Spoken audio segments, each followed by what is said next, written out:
Hello students, आज previous year question paper में आज हम बात करने वाले हैं वर्क एनर्जी एंड पावर पे। अगर अभी तक आपने हमारा चैनल सब्सक्राइब नहीं किया है और अपने दोस्तों तक शेयर नहीं किया है तो प्लीज जल्दी से एक शेयर कर दीजिए, कमेंट बॉक्स में कमेंट कर दीजिए और जल्दी से सब्सक्राइब कर लीजिए इस चैनल को, क्योंकि ये चैनल आपके लिए लेके आया है बहुत इजी और बहुत इफेक्टिव तरीके से प्रीवियस ईयर क्वेश्चंस को करने के तरीके।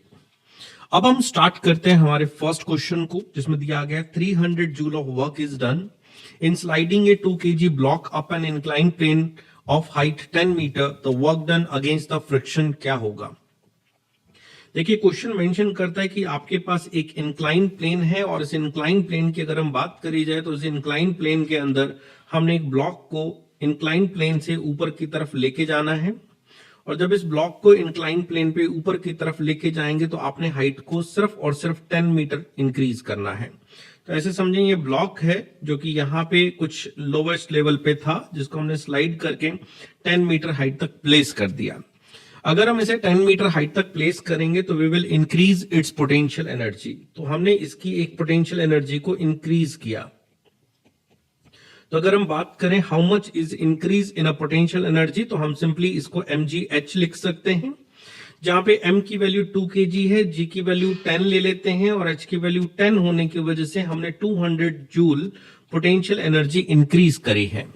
लेकिन क्वेश्चन कहता है कि you have done the work done that is equal to 300 joule. It means हमने 100 जूल का यहां पे लॉस्ट कर दिया है। तो what is a work done by friction की अगर हम बात करें तो वी कैन से कि हम लोगों ने 300 जूल का वर्क किया था, जिसमें 200 जूल पोटेंशियल एनर्जी की फॉर्म में स्टोर हो गया है। इसका मतलब work done by the friction is equals to 100 joule.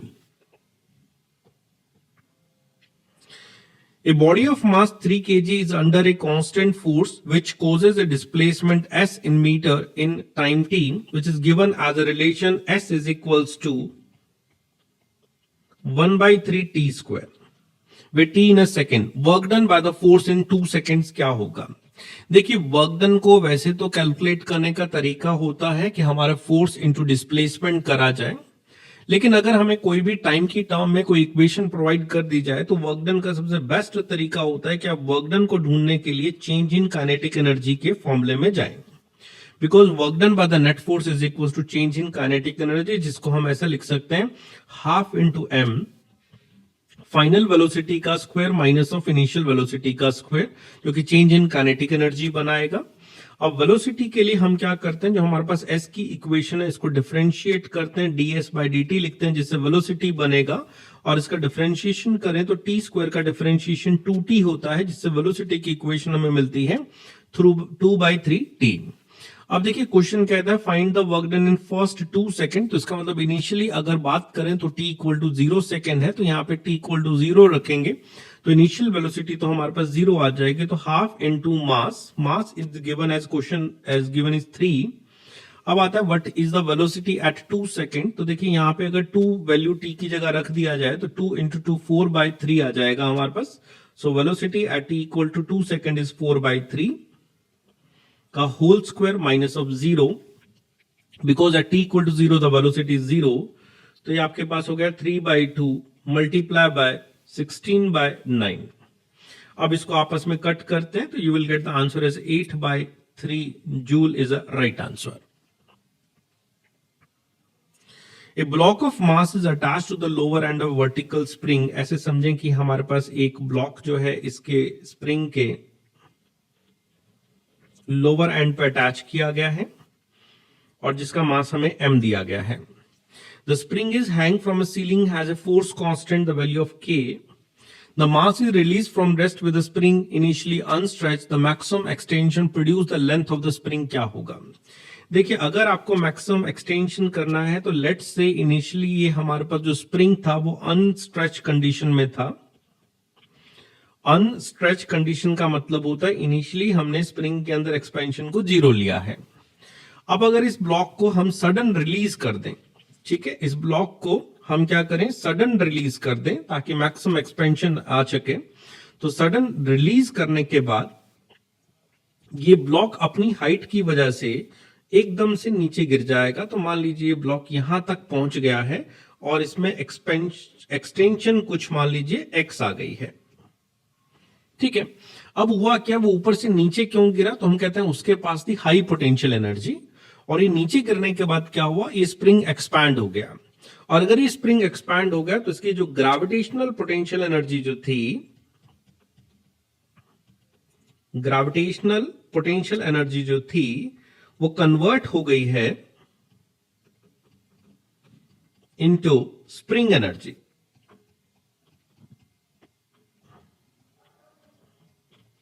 अब कई बार बच्चे ये सोचते हैं कि इनके पास तो काइनेटिक एनर्जी भी आनी थी, उसका क्या हुआ। देखिए, जब हमने ब्लॉक को रिलीज करा है तो उस वक्त इसकी वेलोसिटी 0 थी इनिशियली, और हमने इसको सडन छोड़ दिया। ये ब्लॉक एकदम से वेलोसिटी गेन करता हुआ नीचे की तरफ जाएगा, लेकिन जब मैक्सिमम एक्सपेंशन हो चुका होगा तो इसकी वेलोसिटी वापस 0 हो जाएगी, क्योंकि इससे नीचे नहीं जा सकता। इसका मतलब इनिशियली लेवल पे भी काइनेटिक एनर्जी 0 है और फाइनल लेवल पे भी काइनेटिक एनर्जी 0 है, तो हम काइनेटिक एनर्जी की बात नहीं कर रहे। अब हम सिंपली कहते हैं कि इसके पास एक एनर्जी थी जो कि mgh थी, mgh मतलब हाइट थी, जो कि हम x कहते हैं, और ये अब एक स्प्रिंग पोटेंशियल एनर्जी में कन्वर्ट होगी, जिसको हम कहते हैं हाफ के एक्स स्क्वायर। तो यहां से अगर x की वैल्यू को कैलकुलेट किया जाए तो you will get the 2mg by k. This is a formula to get the maximum extension in the spring, which comes in the option number 3. An engine pumps water through a hose pipe, whose water passes through a pipe and they leave it with a velocity 2 meter per second. The mass per unit length of water in the pipe is 100 kg per meter. What is the power of the engine? देखिए, power of engine का जब भी कोई question आए तो आपका formula है force into velocity. ठीक है, वाटर जेट के क्वेश्चन जब भी आपके पास आते हैं, वाटर जेट के जब भी आपके पास क्वेश्चन आते हैं तो फोर्स के लिए आपको फॉर्मूला लगाना है v into D M by D T. ठीक है, अब v D M by D T को फिर से अगर हम सॉल्व करें तो हमें यहां पे क्या चाहिए, देखिए m का मतलब होता है यहां पे मास, और टाइम का मतलब पर सेकेंड। तो हम यहाँ पे एक वर्ड यूज करते हैं, let's say we are using lambda. Lambda is mass पर यूनिट लेंथ इनटू एल। ठीक है, lambda is taken as mass पर यूनिट लेंथ इनटू एल। ये मास पर यूनिट लेंथ की जो बात हो रही है वो ये जो दिया हुआ डेटा उसकी बात हो रही है, मास पर यूनिट लेंथ। तो ये वेलोसिटी बना, लैम्डा कांस्टेंट है, क्वेश्चन में दिया हुआ है, तो इसको हमने लिखा dl बाई dt। फिर से लिखा जाए तो वेलोसिटी इंटू लैम्डा, dl का बाय dt का मतलब होगा the rate of change of length with respect to time. This is also velocity, so you can write as lambda into v square is equals to force. तो जहां force आ रहा है वहां पे हमने लिखा लैम्डा v स्क्वायर, और एक v पहले से पड़ा है, तो हमारे पावर का जो फॉर्मूला यहां पे बनता है वो है lambda into v raise to power 3। अब देखिए, लैम्डा क्वेश्चन ने दिया है 100, मास पर unit length is 100 into velocity question दिया 2 मीटर पर सेकेंड, रेज टू पावर 3 करेंगे तो you will gate 800 vote is the power of engine. ठीक है, the potential energy of A system increases if work is done. देखिए, अगर किसी भी कंजर्वेटिव फोर्सेस के अगेंस्ट वर्क करते हैं तो हमारी पोटेंशियल एनर्जी बढ़ जाती है। जैसे हम किसी बॉडी को ग्राउंड से उठा के किसी हाइट पे रखें तो mg तो नीचे लगता है, लेकिन हम ऊपर रखते हैं तो इसका मतलब उसके उल्टा चलते हैं। तो by the conservative force against the conservative forces अगर हम लिखें तो by the system against the conservative force the potential energy increases. A body is projected vertically from the earth reaches a height equal to the earth radius before returning to the earth.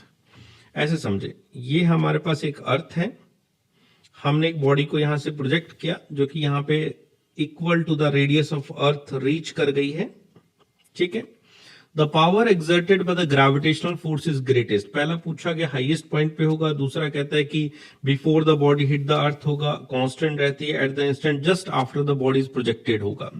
अब देखिए, इस body को जब आप project करते हैं, मान लो v velocity से प्रोजेक्ट करते हैं, तो इसके पास डाउनवर्ड डायरेक्शन में फोर्स लगता है ग्रेविटेशन का। तो पावर का अगर फॉर्मूला लिखा जाए तो वो होता है फोर्स इनटू वेलोसिटी। तो यहाँ पे फोर्स और वेलोसिटी अपोजिट डायरेक्शन में होने की वजह से नेगेटिव पावर आएगी। यही बॉडी ऊपर की तरफ जाएगी और ऊपर की तरफ जाने के बाद जब वापस आके टकराएगी तो इसकी वेलोसिटी डाउनवर्ड डायरेक्शन में हो जाएगी। तो जितनी स्पीड से बॉडी जाएगी उतने स्पीड से आएगी। और एफजी की वैल्यू की बात करें तो दोनों डाउनवर्ड डायरेक्शन होने का मतलब पॉजिटिव पावर आएगी। तो हम कहेंगे power will be maximum just before it collide with the earth. तो at the instant just before the body hit the earth. An engine pumps water continuously through a hose. Water leave the hose with the velocity v and m is the mass per unit length of the water jet. What is the rate at which the kinetic energy is imparted to the water? देखिए सबसे पहले हम बात करें तो kinetic energy क्या होती है, तो काइनेटिक एनर्जी होती है half into M into V square. ठीक है, हमें एक सिंबल छोटा m जो दिया गया है, this is not a mass here, this is अ मास पर यूनिट लेंथ। तो अगर ये मास पर यूनिट लेंथ है तो इसका मतलब टोटल मास लिखने के लिए हमें मास पर यूनिट लेंथ को लेंथ से मल्टीपल करना होगा, तो ये हमारा टोटल मास बन गया। Now the question is asking what is the rate of change of kinetic energy, का मतलब differentiation of kinetic energy with respect to time बताना है। हाफ कांस्टेंट हो गया, एम क्वेश्चन ने आपको मेंशन किया है, जो क्वेश्चन डेटा मेंशन करता है वो कांस्टेंट हो जाता है। लेंथ चेंज होती रहेगी, जितनी वेलोसिटी होगी उस हिसाब से लेंथ चेंज होगी, तो dl बाई dt यहाँ पे डिफरेंशिएशन करेंगे।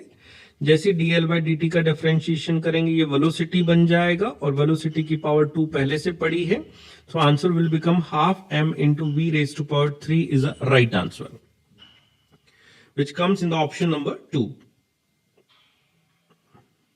A body of mass 1 kg is thrown upward with the velocity 20 meter per second. It momentarily come to the rest after attaining a height 18 meter. How much energy is lost due to air? देखिए हम ऐसा कहेंगे कि हमने जब इसको throw किया था तो हमने इसको एक काइनेटिक एनर्जी दी है। जब ये किसी जगह पे पहुंच गया है तो इसके पास एक पोटेंशियल एनर्जी बन गई है, तो हम कहेंगे हमने काइनेटिक एनर्जी दी कितनी थी, तो हम कहते हैं हाफ एम वी स्क्वायर दी थी, या यू स्क्वायर लिखें।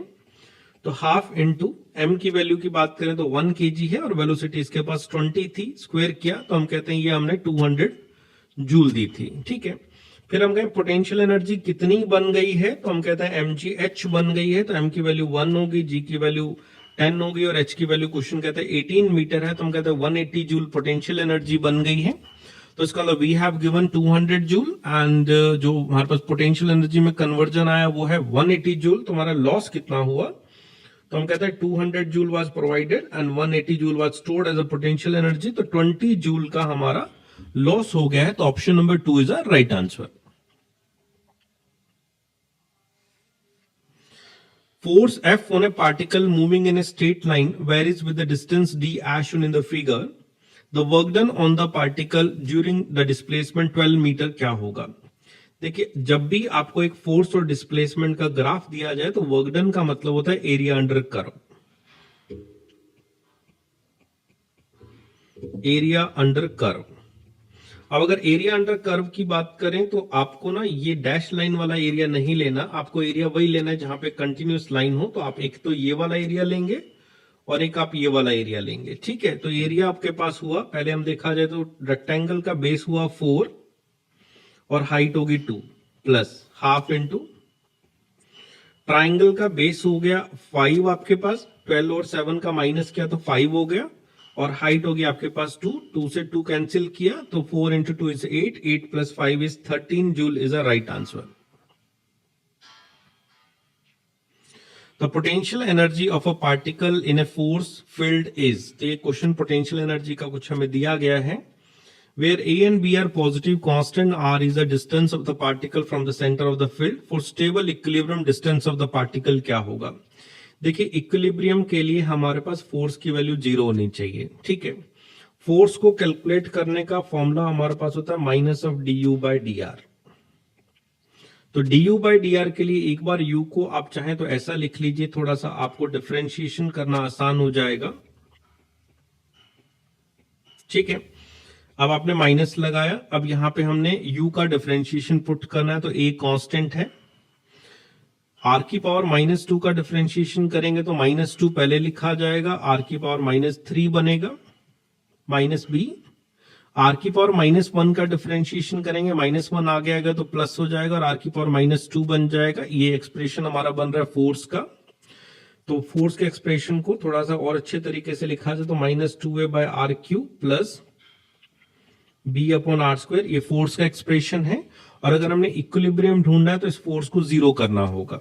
ठीक है, तो ये आपके पास हो गया b upon R square is equals to 2a by R cube. तो क्वेश्चन इसमें से r कट करके एक r छोड़ते हैं तो r की वैल्यू निकल के आ रही है 2a divide by b। This is a position where force is 0, which comes in the option number 4. A car of mass m start from rest and accelerate so that instantaneous power delivered to the car has a constant magnitude p naught. देखिए power अगर हमें p not the गई है और constant दी गई है तो इसका मतलब होता है फोर्स और वेलोसिटी का मल्टीपल अगर हम करें तो p नॉट होगा और जो कि कांस्टेंट है। अब देखिए अगर कार ने स्टार्ट किया है तो इसका मतलब शुरू में उसकी वेलोसिटी तो 0 है बट फोर्स ज्यादा होगा, फिर धीरे धीरे वेलोसिटी बढ़ती जाएगी और फोर्स कम होता जाएगा क्योंकि दोनों का मल्टीपल हमें कांस्टेंट रखना है। तो velocity is not a constant, we need to calculate it, है ना। अब देखो क्या होता है कि हम इस क्वेश्चन को सॉल्व करने का तरीका ये होता है कि आप क्या करते हैं, फोर्स को लिखते हैं mass into acceleration into velocity is equals to P naught, ये बनाया जाता है। एक्सेलरेशन को देखा जाए तो हमने ऑप्शन में देखे हैं तो टाइम की टर्म में बात हो रही है, तो एक्सेलरेशन को हम dv बाई dt लिखेंगे into velocity is equals to P naught. ये हम इसलिए करें ताकि वेलोसिटी की इक्वेशन बना पाए। ये बन गया v dv, इधर लिखा जाए तो p नॉट कांस्टेंट है, m कांस्टेंट है, इधर dt आ गया। दोनों तरफ इंटीग्रेट कर दीजिए, दोनों तरफ इंटीग्रेट करने से v का इंटीग्रेशन हुआ v square by 2, p naught by m तो कांस्टेंट है और dt का इंटीग्रेशन टाइम हो जाएगा। So now we can just write as v is coming as, या v square is coming as proportional to t and v is proportional to under root of t। तो ये आपका answer हुआ। But question ने मास की terms में भी बात करी है, तो लेकिन मास की टर्म्स में बात करें तो मास तो अंडर रूट में आएगा, तो t की टर्म के हिसाब से ऑप्शन नंबर 4 ही राइट बन रहा है because v is a proportional to under root t आ रहा है। An object of mass 500 gram initially at rest acted upon by variable force whose x component varies with the x in a manner shown. The velocity of the object at the point x equals to 8 meter and x equals to 12 meter would be the respectively value of nearby. फिर से देखिए force ने हमें ना force और displacement का graph दिया है और फोर्स और डिस्प्लेसमेंट के ग्राफ में हमें वर्क डन पूछा गया है और फोर्स और डिस्प्लेसमेंट के ग्राफ में वर्क डन ढूंढना है तो हमें एरिया ढूंढना होगा। तो पहले हम क्या कहते हैं कि वेलोसिटी पता करनी है, ठीक है। तो हम यहां से ऐसे स्टार्ट करते हैं, जो वर्क डन होता है वो चेंज इन काइनेटिक एनर्जी होती है और वर्क डन कैसे ढूंढते हैं, एरिया ऑफ कर्व पे, area of F x curve हो गया, है ना। तो देखो हम कहते हैं कि एट 8 सेकेंड 8 मीटर पता करना है हमें। अगर 8 मीटर पता करना है तो हमने काइनेटिक एनर्जी को एरिया के बराबर करना है और ये एरिया कितना लेना है, अप टू 8 मीटर तक, ठीक है। तो काइनेटिक एनर्जी को लिखा हाफ एम वी स्क्वायर। अब आते हैं एरिया पे। शुरू में देखिए 20 एंड 5 को देखा जाए तो एक रेक्टेंगल बन रहा है, तो ये एरिया हो गया 20 इंटू 5 प्लस 5 से लेके 8 तक ये बेस हो गया 3 और हाइट होगी 10, तो 3 इंटू 10 ये अगला रेक्टेंगल हो गया। पहले हमने ये वाला लिखा, फिर उसके बाद हमने ये लिखा, ठीक है। अब 8 तक इतना ही था तो बस इसको इक्वेट करेंगे, half into mass is given as 500 gram which I am putting as half into V square is equals to 100 plus 300 is 100 plus 30 is 130, so V square is coming as 130 into 4. V square is coming as 130 into 4 and the value of V is equals to 2 under root of 130, ठीक है। अब 130 की value तो हमें याद नहीं होती है कि 130 की वैल्यू क्या होगी, तो एक काम करता है 121 की वैल्यू जो है वो नियरली 11 होती है, तो 11 से लिखें तो ये 22 मीटर आ रहा है। तो क्वेश्चन ने आपको ये नहीं कहा कि आप एग्जैक्ट आंसर दें, नियरली आंसर दें, तो 23 मीटर हम इसका आंसर यूज करेंगे, ठीक है। ऑप्शन के हिसाब से 23 मीटर पर सेकेंड इसका आंसर हम चूज करेंगे। अब आता है क्वेश्चन कहता है 12 मीटर पे पता करके बताएं, 12 मीटर पता करके बताएं। फिर से हमने लिखा the half M V square is equals to area, ठीक है। तो half into mass is equals to half into V square is equals to area. देखिए 8 सेकेंड का एरिया हम ऑलरेडी कैलकुलेट कर चुके हैं जो कि 130 आया था। अब 8 सेकेंड के बाद कुछ एरिया 8 से 10 तक डाउनवर्ड डायरेक्शन में आ रहा है, नीचे की तरफ लिखा हुआ एरिया जो होता है वो माइनस में लिया जाता है। तो तो ये लिखा जाएगा 10 8 to 10 का बेस हो गया 2। हाइट लिया जाए तो ये आपके पास जो हाइट है वो है 22.5, यहां पे 22.5। तो आप लिखेंगे 2 इंटू 22.5 माइनस, अब यहां पे ना ये छोटा सा एक ट्राइंगल भी है, तो ये छोटा सा जो ट्राइंगल है इसका एरिया बनेगा half into base into height, that is equals to 2.5। 22.5 से 25 तक 2.5, फिर प्लस, अब ऊपर एरिया आ गया 10 to 12 तक 2 इंटू 10। ठीक है, अब इसको आपको सॉल्व करना पड़ेगा, तो ये हो गया 1/4v² is equals to 130 minus 45 minus 2.5 plus 20। 130 plus 20 अगर हम करें तो 130 प्लस 20 हमारा 150 हो गया। 155 में से 45 गया 105 हो गया, उसमें से 2.5 गया तो 102.5 आ गया। ठीक है, तो ये हो गया v²/4। So we can just write as v is equal to 2 under root of 10.5 हो गया है। ठीक है, अब फिर से अप्रोक्सीमेटली देखिए 102.5 को 10 ले लीजिए तो ये 20 मीटर पर सेकेंड आ रहा है, और ऐसा ऑप्शन चूज करेंगे 20 के पास ऑप्शन मिल जाए तो 20.6 मिल गया। तो नियरली क्वेश्चन जब सॉल्व करने हो तो डायरेक्ट पूरी कैलकुलेशन करने की आपको जरूरत नहीं है, नियर बाइज कुछ ऑप्शन चूज करा करें और उनको आंसर में टिक कर दें। अगला क्वेश्चन हमारे पास है, a block of mass 10 kg moving in x direction with a constant speed of 10 metre पर second subjected to the retarding force. Retarding force का मतलब है फोर्स को आप नेगेटिव में लेंगे 0.1x। ठीक है, during its interval from x equals to 20 to 30, तो इसकी फाइनल काइनेटिक एनर्जी क्या होगी। देखिए फिर से देखिए, जो वर्क डन होता है वो चेंज इन काइनेटिक एनर्जी होता है। तो वर्क डन हमारा जब लिखा जाएगा तो that will be equals to integration of force with respect to displacement, क्योंकि फोर्स हमारा एक इक्वेशन की फॉर्म में वेरिएबल है which start from the 20 to the 30 is equals to final kinetic energy जो हमें पता करनी है minus of initial kinetic energy जो हम लिख सकते हैं as per the given data. Force की वैल्यू यहां पे रखिएगी 0.1x dx, integration from 20 to 30, minus लगाना नहीं बोला क्योंकि रिटार्डिंग फोर्स है। Kinetic energy final minus half into mv²। m question is giving S 10 and the velocity was given S initially 10, तो 10 का स्क्वायर हो गया। ठीक है, अब देखिए माइनस 0.1 अलग कर लीजिए, x का इंटीग्रेशन हुआ x²/2। The limit start from the 20 to the 30 is equals to kinetic energy final हमें पता करनी है, माइनस ऑफ ये 500 हो गया हमारा, तो माइनस 0.1/2। तो पहले आपने लिमिट रखी 30, तो ये हो गया 30 का स्क्वायर माइनस 20 का square is equals to kinetic energy final minus of 500। 30 का स्क्वायर हो गया 900, 20 का स्क्वायर हो गया 400, 900 में से 400 गया तो 500 बच गया, multiply by 0.1/2 with negative sign, 2 से मल्टीपल किया तो 250 हो गया। So kinetic energy final minus of 500, so we can write as kinetic energy final will be equals to 500 को लेफ्ट साइड शिफ्ट किया और माइनस ऑफ 25 किया, तो we are getting 475 joule as a final kinetic energy which comes in the option number 4। Consider a drop of rainwater having a mass 1 gram falling from a height 1 kilometer. It hit the ground with the speed of this one. Take g constant with the value g. The work done by the gravitational force क्या होता है।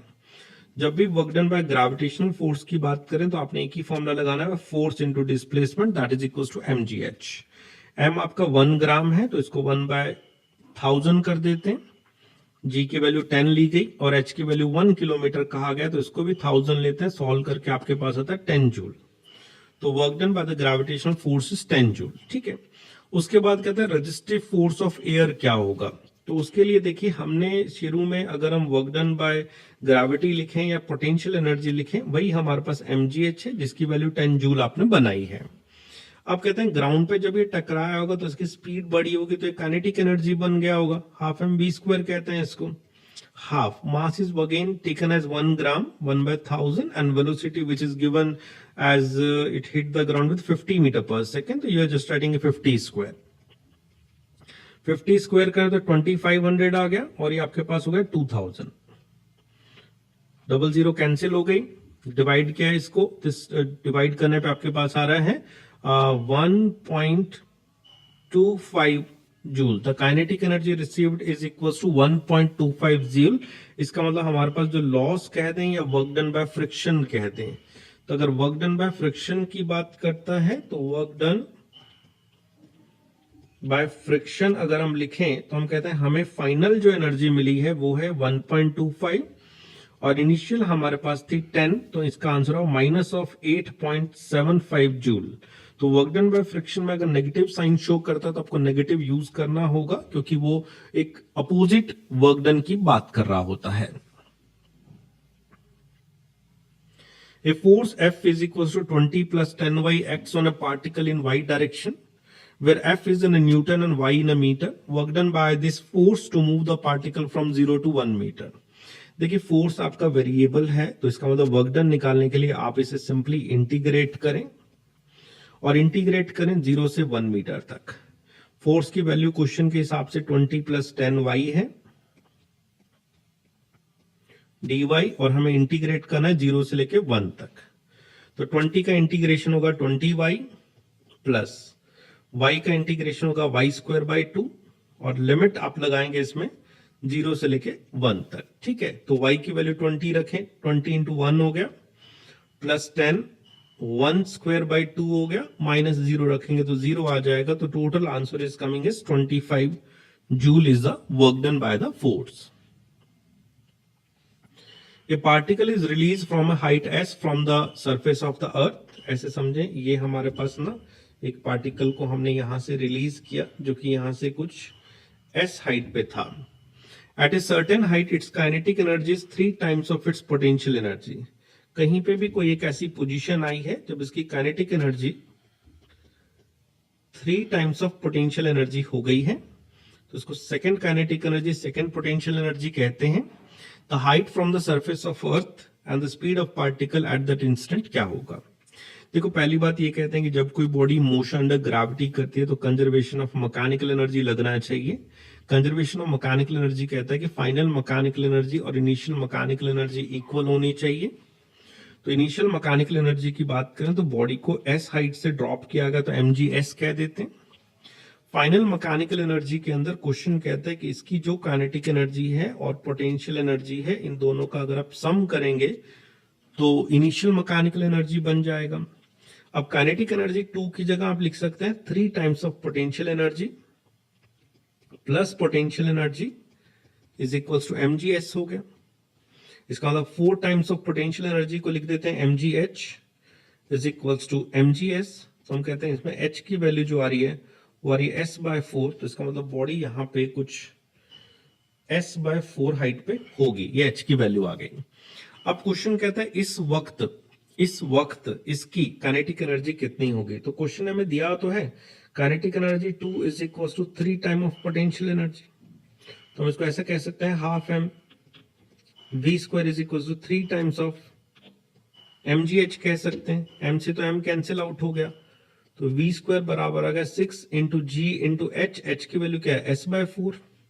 तो v की value आ रही है, cut करेंगे 2 से तो this will become 3gs bye 2 का अंडर रूट.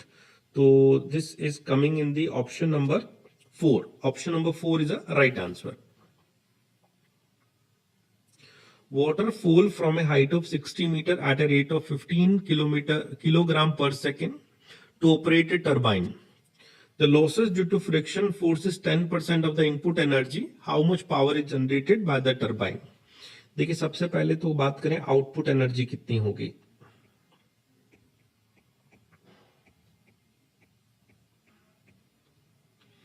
तो क्वेश्चन वापस देखिए, the losses due to friction force is 10%. इसका मतलब 90% ऑफ इनपुट एनर्जी हमारी आउटपुट एनर्जी होगी. ठीक है, अब आउटपुट एनर्जी होगी, अब क्वेश्चन है तो पावर पूछा है, तो इसे फिर आउटपुट पावर भी तो बोल सकते हैं। तो आउटपुट पावर कितनी होगी, तो आउटपुट पावर आपके पास होगी 90% का मतलब होता है 0.9 टाइम्स ऑफ इनपुट पावर। ठीक है जी। अब इनपुट पावर कहां से आएगी, वाटर ऊपर से नीचे गिर रहा है तो इसका मतलब उसके पास एक पोटेंशियल एनर्जी है, तो इनपुट पावर इसकी पोटेंशियल एनर्जी होगी डिवाइड बाय टाइम। अब आते हैं 0.9 इनटू, अब आते हैं एम, मास की वैल्यू तो नहीं दी गई, ये है मास डिवाइड बाय टाइम की वैल्यू, दैट इज 15। तो इसमें एम भी आ गया और इसमें टी भी आ गया। जी की वैल्यू 10 ले लेते हैं और एच की वैल्यू क्वेश्चन के हिसाब से हम कहते हैं 60 मीटर हमने यूज करी। मल्टीपल करीजिए 15 into 6, 15 into 6 will become 90, 90, 91, that will become 8.1 kilowatt is the right answer. A ball of mass m is thrown with the velocity v0 at an angle 60 degree with the horizontal. The instantaneous power delivered by the gravitational force at the highest point of trajectory क्या होगा। देखिए question में ये कहा जाता है कि ये हमारे पास एक हॉरिजॉन्टल ग्राउंड है और हॉरिजॉन्टल ग्राउंड पे हमने एक बॉल को किसी एंगल पे प्रोजेक्ट कर दिया जो कि इस तरह से प्रोजेक्ट होकर नीचे गिर रही है। सबसे टॉप मोस्ट पॉइंट पे बात करें तो इसकी वेलोसिटी इस डायरेक्शन में हॉरिजॉन्टल हो जाती है और नीचे की तरफ ग्रेविटेशनल फोर्स mg लगता है और दोनों के बीच में एंगल की बात करें तो 90 डिग्री है। पावर जो होता है अगर वेक्टर फॉर्म में बात करें तो फोर्स डॉट वेलोसिटी होता है।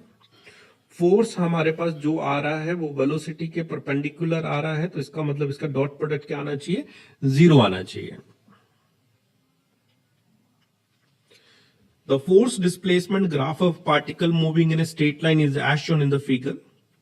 The work done by the force for the displacement x equals to d से लेके x equals to 3d हमें बताना है, जिसमें हम कहते हैं ABC is a semi ellipse। तो इसका मतलब देखो यहां से लेके अगर यहां तक आपने वर्क डन बताना है तो आपको एक तो ये वाला एरिया लेना होगा और एक आपको ये वाला एरिया लेना होगा। फोर्स और डिस्प्लेसमेंट ग्राफ का जो एरिया होता है वो हमारा वर्क डन होता है। तो एरिया हम पहले लेंगे रेक्टेंगल का, तो रेक्टेंगल का बेस हो गया डी से 3d तक बात करें तो 2d हो गया, मल्टीप्लाई बाय हाइट लें तो 2f नोट हो गया, प्लस अब बात करते हैं इलिप्स की। इलिप्स का एरिया होता है पाई इंटू ए इंटू बी और आधा इलिप्स होने की वजह से बाय 2। ए यहाँ पे होता है सेमी मेजर एक्सिस और बी मतलब होता है सेमी माइनर एक्सिस। अब मेजर एक्सिस और माइनर एक्सिस की बात करें तो यहां से लेके ए से लेके बी तक अगर ये पूरा लिखा जाए तो इसको हम मेजर एक्सिस बोलते हैं। सेमी मेजर एक्सिस का मतलब होता है इसका आधा, मतलब इसका वैल्यू को ए कहा जाएगा और ये ऑलरेडी आधा ही है क्योंकि नीचे तो बना हुआ नहीं है, तो ये बी कहा जाएगा। तो वापस इधर आए तो ये आपके पास होगा 4f0 into D plus pi.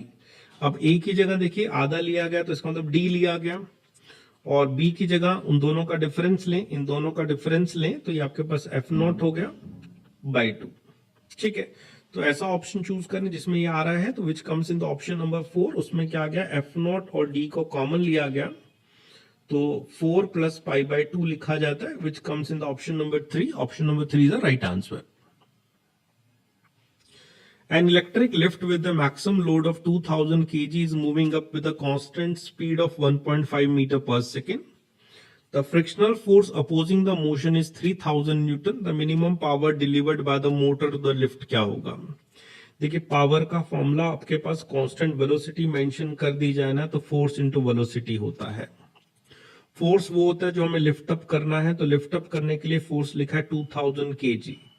2000 kg को अगर न्यूटन में लिखा जाए तो 20,000 न्यूटन हो गया। अब देखिए एक अपोजिंग फोर्स लग रहा है 3000, ये तो आपको लगाना ही पड़ेगा, जब तक आप अपोजिंग फोर्स नहीं लगाएंगे तो लिफ्ट अप ही नहीं हो पाएगा।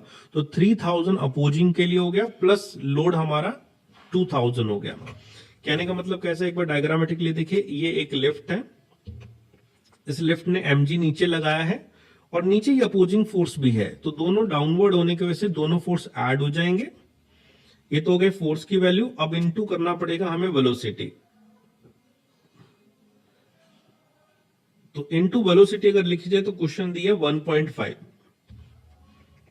तो टोटल मिला के अगर हम बात करें तो ये आपके पास हो गया 2000 kg was load and frictional force opposing this 3000, 2000, 20,000 plus 3000 is 23,000 multiply by 1.5, तो 23,000 इंटू मल्टीप्लाई बाय 1.5 करेंगे तो आपका आंसर आएगा 34,500 what is the right answer in this question.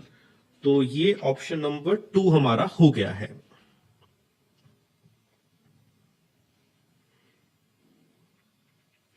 A block of mass m is moving with the initial velocity u towards a stationary spring of spring constant k attached to the wall as shown in the figure. What is the maximum compression in the spring? देखिए ये block ना अगर right side में move कर रहा है तो इसके पास एक काइनेटिक एनर्जी है, तो काइनेटिक एनर्जी ऑफ ब्लॉक है। जब ये जाके स्प्रिंग के साथ टकरा जाएगा तो ये ब्लॉक स्टॉप होने लगेगा और स्प्रिंग कंप्रेस होने लग जाएगा। तो हम ऐसे कहते हैं kinetic energy of a block is converted into